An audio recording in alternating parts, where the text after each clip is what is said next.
যেখানেই যাবেন, যখন যাবেন, তখন আপনি তাদেরকে বলতে পারবেন যে এতদিন আমরা জামাত শিবিরের কথা শুনেছি, আর আমি কাছ থেকে ওলামায়ে কেরাম জামাত শিবিরকে দেখেছি। কথার সাথে যে গল্প রচনা করা হয়, গল্পের চরিত্র আমরা না, কল্পিত চরিত্র সেগুলো। আমরা হচ্ছি সেই চরিত্র যারা মানুষের পাশে দাঁড়ায়। আপনারা যেভাবে বলেছেন, আপনারা মন্দিরে মন্দিরে পাহারা দিচ্ছেন, জনগণের যে মানে তাদের যে জানমালের নিরাপত্তা বিধান করছেন, একই সাথে সরকারি প্রতিষ্ঠান, অফিস, আদালত সব জায়গায় আপনারা যেভাবে নিরাপত্তা দেওয়ার কথা বলছেন, আমরা এই বাংলাদেশই তো দেখতে চাই। আসসালামু আলাইকুম ওয়া রাহমাতুল্লাহি ওয়া বারাকাতুহু। আউযু বিল্লাহি মিনাশ শাইতানির রাজিম। বিসমিল্লাহির রহমানির রহিম। শুকরিয়া আদায় করছি রব্বুল আলামিনের, যিনি আমাদেরকে স্বল্প সময়ের নোটিশে উপজেলা নির্বাহী অফিসারের কার্যালয়ে আদর্শ সদর কুমিল্লা আমরা আসলাম, শুনলাম, দেখলাম, হৃদয়তা এবং হৃদয়ের উষ্ণতা আমরা উপভোগ করলাম। স্যার যেমন করে তার নিজেকে আমাদের সামনে উপস্থাপন করেছেন এবং এসিলেন্ট স্যার সহযোগিতা আমাদের পার্শ্ববর্তী এলাকার কৃতি সন্তান। তো আমরা এতটুকুন আপনাদেরকে এনশিওর করতে চাই যে আজকে বাংলাদেশে যে বিষয়টা প্রেক্ষাপট একটা পরিবর্তন হয়েছে, চেঞ্জ হয়েছে, এই পরিবর্তনটা হওয়ার কারণে স্বাভাবিকভাবেই একটা চেইন অফ কমান্ড, এটা একটা ভিতরে একটু ছন্দপতন হয়েছে, এটার ভিতরে একটু ঘাটতি দেখা দিয়েছে। এটা আমরা নিজেরা উপলব্ধি করছি। যেমন যেদিন সরকারের পতন হলো, এই স্বৈরাচারী সরকারের, এবং অনাকাঙ্ক্ষিত কতগুলো জীবন নাশের পরে যখন একটা পট পরিবর্তন হয়ে গেল, আমরা কিন্তু তখন ময়দান ছাড়িনি। আমি কুমিল্লা শহরে থাকি, অথচ কখনো আপনার অফিসে আসিনি। যেমন গতকালকে আমরা যখন ওসি সাহেবের এখানে গিয়েছি ব্রাহ্মণপাড়া, যেহেতু ওটা আমার নিজের উপজেলা, উনি বলতে চেয়েছেন যে তারা তো কখনো আসেননি। তা আমি এর জবাবে এটাই বলেছিলাম যে আমরা কখনোই সুদিনে আসার দরকার নাই। আপনাদের যখন ক্রাইসিস পিরিয়ড চলে আসবে, ওভারকাম করার জন্যে আমরা বরাবরই আপনাদের পাশে দাঁড়াই, এটাই আমাদের স্বভাব। কারণ আমরা কখনোই থানায় আসামি ছোটাই নেওয়ার জন্য অথবা দালালি করার জন্যে, এটা আমাদের স্বভাব না, আমাদের সাথে যায়ও না।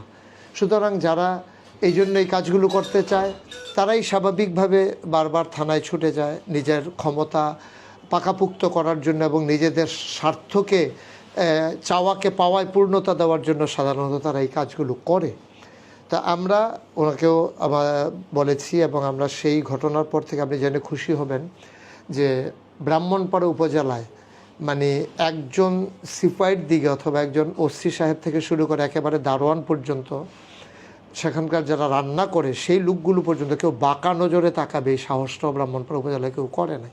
এটা আমরা এনশিওর করেছি। আমাদের ছেলেদেরকে আমরা সেখানে দরজায় গেটের সামনে বসিয়ে দিয়েছি যে একটা লোক এখানে আসতে পারবে না সাধারণ মানুষ। কারণ এই সুযোগে অনেক জায়গায় আপনি নিশ্চয়ই জানেন, সচেতন নাগরিক হিসেবে অনেকগুলো থানা লুট হয়েছে, অনেকগুলো অস্ত্র দুষ্কৃতিকারীদের হাতে চলে গেছে। এটা আজকে আতঙ্কের বিষয়, এটা আজকে ভয়ের বিষয়। তা আমরা বলেছি যে এই লুটতরাজ, এই রাহাজানি, এই সন্ত্রাস, তাইলে কি হলো যে ব্যক্তি পরিবর্তন হলো, কাজগুলো তো রয়েই গেল, বরঞ্চ আরও পুরো মাত্রায় রয়ে গেল। আমরা বলেছি ব্যক্তির পরিবর্তনের পাশাপাশি আর্থসামাজিক প্রেক্ষাপট যতদিন পর্যন্ত পরিবর্তন না হবে ততদিন পর্যন্ত আমরা মাঠ ছাড়ব না, আমরা আমাদের কথা বলা থামিয়ে দেব না। সুতরাং আমরা ওলামায়ে কেরাম যেমন করে শুক্রবারে জুমার দিনে মসজিদের মেম্বারে আমরা কথা বলি, যেমন করে মাহফিলের মঞ্চ আমরা কথা বলি, মানুষকে বুঝাই, আজকে আমাদের সময় এসেছে সেই কথাগুলোকে আলোচনার মাঝে সীমাবদ্ধ না রেখে কার্যতে রূপ দেওয়ার জন্যে। আর সেই রূপ দিতে গিয়েই আজকে আপনাদের কাছে চলে আসা। আমরা আপনাদেরকে এনশিওর করতে চাই যে আপনাদের যখন যে কোনো ক্রাইসিস পিরিয়ড আপনাদের সামনে আসবে, আমরা আছি ইনশাআল্লাহ। সেটা রাত বিরাত হোক, যখনই মনে করবেন যে ডাকা দরকার। কারণ আমাদের একটা ফেস ভ্যালু আছে। আমরা যদি এই আপনার অফিসের সামনে দাঁড়িয়ে যাই, বাংলাদেশের যত বড় দুষ্কৃতিকারী হোক আমাদের সামনে দিয়ে অন্তত উপজেলায় ঢোকার মতো সাহস করবে না, এই বিশ্বাস আমাদের আছে ইনশাআল্লাহ।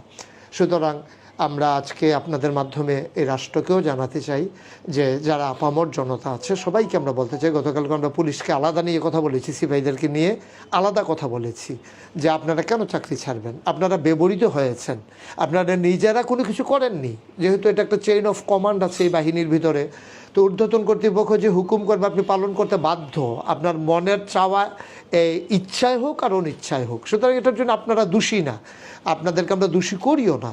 কিন্তু এই থানাগুলো ছেড়ে গেলে মানুষ যখন মনে করবে আইন শৃঙ্খলা রক্ষাকারী বাহিনী নাই, তখন কিন্তু আরও সমস্যা দেখা দেবে। আমরা এগুলো বলেছি এবং আমরা হিন্দু যারা, আমি ওদেরকে সংখ্যালঘু বলতে চাই না, ওরাই বাংলাদেশেরই নাগরিক এবং বাংলাদেশের নাগরিকদের ভিতরে কোনো ক্লাস নাই, সবাই আমরা ফার্স্ট ক্লাস নাগরিক। সুতরাং এখানে আমরা বারবারই বলেছি যে ইনশাআল্লাহ হিন্দুদের এবং বৌদ্ধ, ইহুদি, খ্রিস্টান যে ধর্মাবলম্বী হোক, তারা নিশ্চিন্তে নিঃসংকোচে তাদের ধর্ম করবে। এবং বাংলাদেশে কি হয় যে যখনই কোনো মন্দিরে আক্রান্ত হয়, যখনই কোনো হিন্দু লাঞ্ছিত হয়, তখন মনে করে এটা উলামায়ে কেরামদের কাজ, আলেম ওলামার কাজ, মাদ্রাসার ছাত্রদের কাজ। অথচ আজকে আপনি ঘুরে ঘুরে দেখেন প্রতিটি মন্দিরের সামনে আমরা আমাদের ছাত্রদেরকে পাহারায় বসিয়েছি। আমি ঘটনার দিন রাত্র 2:30টায় আমি ঘুমিয়েছি, আমার তো কোনো কাজ ছিল না, আমার তো সরকারের পক্ষ থেকে কোনো ডিউটি ছিল না, কিন্তু আমার যে বিবেক আছে, আমার যে হৃদয়ের উপলব্ধি আছে, এই মানুষগুলোকে যে আমি হৃদয় দিয়ে ভালোবাসি, এজন্যে আমি ঘুরে ঘুরে রাত্র 2:30টা পর্যন্ত সকল মন্দিরের সামনে লোকজন আমাদের চলে গেল কি না, পৌঁছলো কি না, এটা এনশিওর করার জন্য আমি রিক্সা নিয়ে ঘুরেছি। আমি সব জায়গায় তাদেরকে আশ্বস্ত করেছি। আমি আমাদের উপজেলায় আপনি একটা ঘটনা শুনতে পারবেন না যে থানায় না কোনো এই হিন্দু, বৌদ্ধ, খ্রিস্টান যারাই আছে কারো উপরে কোনো নির্যাতন হয়েছে, নিপীড়ন হয়েছে, আমরা এটা হতে দেইনি। কতই না সুন্দর হতো গোটা বাংলাদেশটা যদি আমরা এভাবে নিয়ন্ত্রণ করতে পারতাম। আপনারা দূর থেকে শুধু জামাত শিবির নাম শুনেছেন, তাদের ব্যাপারে প্রবন্ধ পড়েছেন, গল্প পড়েছেন, পত্রিকার রিপোর্ট পড়েছেন, কিন্তু আজকে আপনি যেখানেই যাবেন, আপনারা যেখানেই যাবেন, যেহেতু চাকরির সুবাদে নানান জায়গায় আপনাদের বদলির চাকরি, যেখানেই যাবেন, যখন যাবেন, তখন আপনি তাদেরকে বলতে পারবেন যে এতদিন আমরা জামাত শিবিরের কথা শুনেছি, আর আমি কাছ থেকে ওলামায়ে কেরাম জামাত শিবিরকে দেখেছি। কথার সাথে যে গল্প রচনা করা হয়, গল্পের চরিত্র আমরা না, কল্পিত চরিত্র সেগুলো। আমরা হচ্ছি সেই চরিত্র যারা মানুষের পাশে দাঁড়াই। আমরা মন্দির ভাঙ্গায় বিশ্বাসী তো দূরের কথা, মন্দিরকে আমাদের কাছে আমানত মনে করি।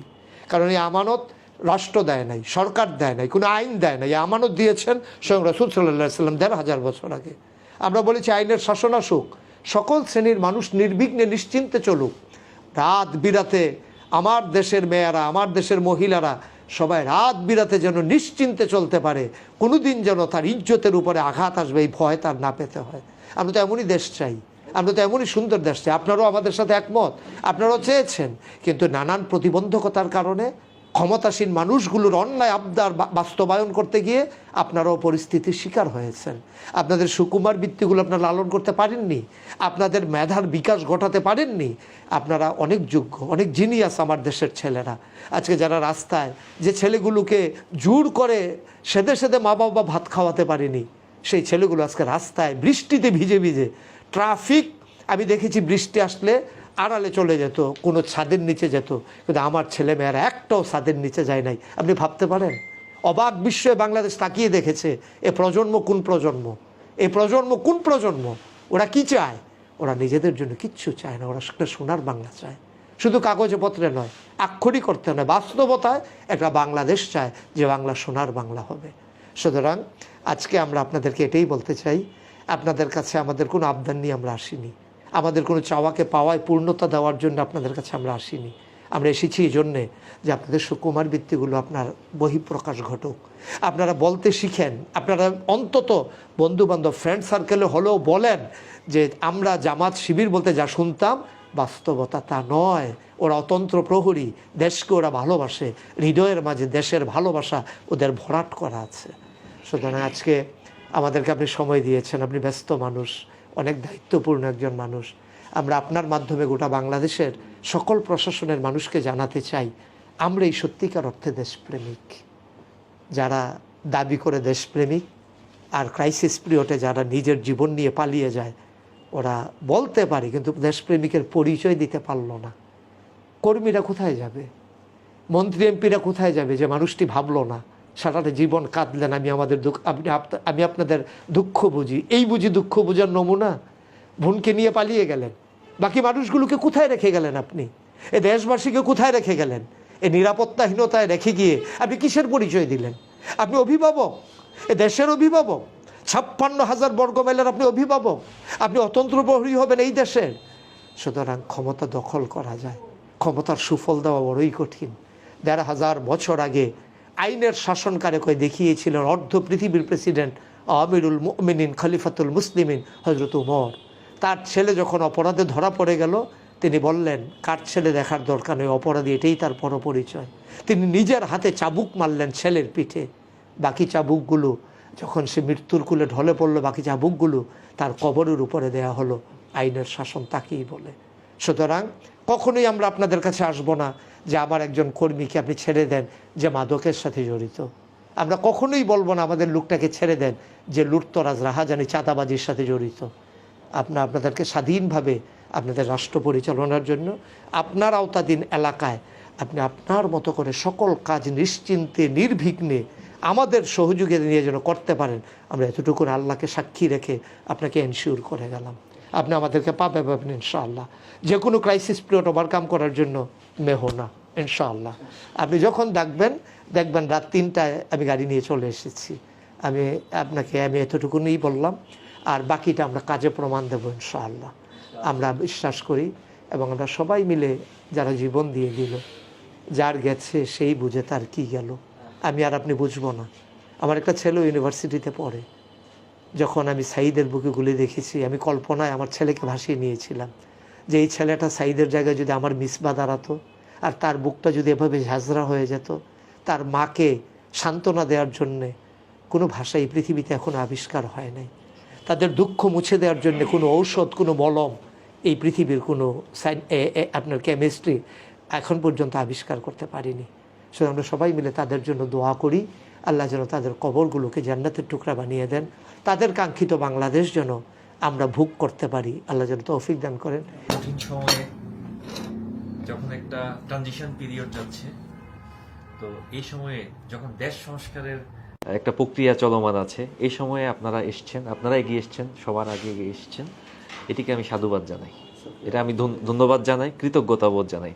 আপনারা যেভাবে বলেছেন, আপনারা মন্দিরে মন্দিরে পাহারা দিচ্ছেন, জনগণের যে মানে তাদের যে জানমালের নিরাপত্তা বিধান করছেন, একই সাথে সরকারি প্রতিষ্ঠান, অফিস, আদালত সব জায়গায় আপনারা যেভাবে নিরাপত্তা দেওয়ার কথা বলছেন, আমরা এই বাংলাদেশই তো দেখতে চাই। এখন আমাদের আইন শৃঙ্খলা রক্ষাকারী বাহিনীটা এখনো পুরোপুরি মানে গুছিয়ে উঠতে পারেনি।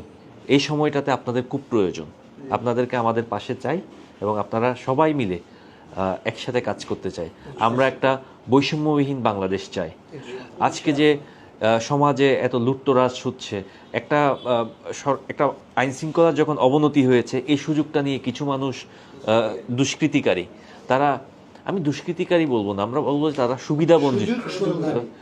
সুযোগ সন্ধানী এবং সুবিধা বঞ্চিত। এই মানুষগুলোর কাছে যে লোকটা কুমিল্লা পুলিশ লাইনে ঢুকে 1 বস্তা চাল মাথায় নিয়ে চলে গেছে, তার স্যান্ডেলটা ফেলে গেছে, তার কাছে ওই 1 বস্তা চালের মূল্য আছে, এটা বুঝতে হবে। এই মানুষটার কাছে চালের মূল্য আছে, যদি তার সেই অভাবটা যদি আমরা মিটাতে পারি, এই মানুষগুলার যদি এই অভাবটা না থাকে, কখনো এই মানুষগুলা কিন্তু এই সুযোগটা নিতে আসবে না। আমি বিদেশে পড়াশোনা করেছি, আমি আমার মানিব্যাগ বিদেশের মানে পরিবহন ব্যবস্থা যেটি আছে, তাদের মেট্রো রেল আছে, তাদের বাস আছে, সেই গণপরিবহনে আমার ওয়ালেট 3বার হারিয়ে গেছে। 3বারের মধ্যে 2বার আমার বাসায় এসে আমার ওয়ালেটটা আমাকে দিয়ে গেছে। এবং সকালবেলা ফোন করে বললো যে আপনি কি রোমেন বলছেন? আমি বললাম জি বলছি। বললো যে আমি আসলে খুব দুঃখিত, আমি আপনাকে আসলে সকাল সকাল ডিস্টার্ব করছি। বললাম যে কেন?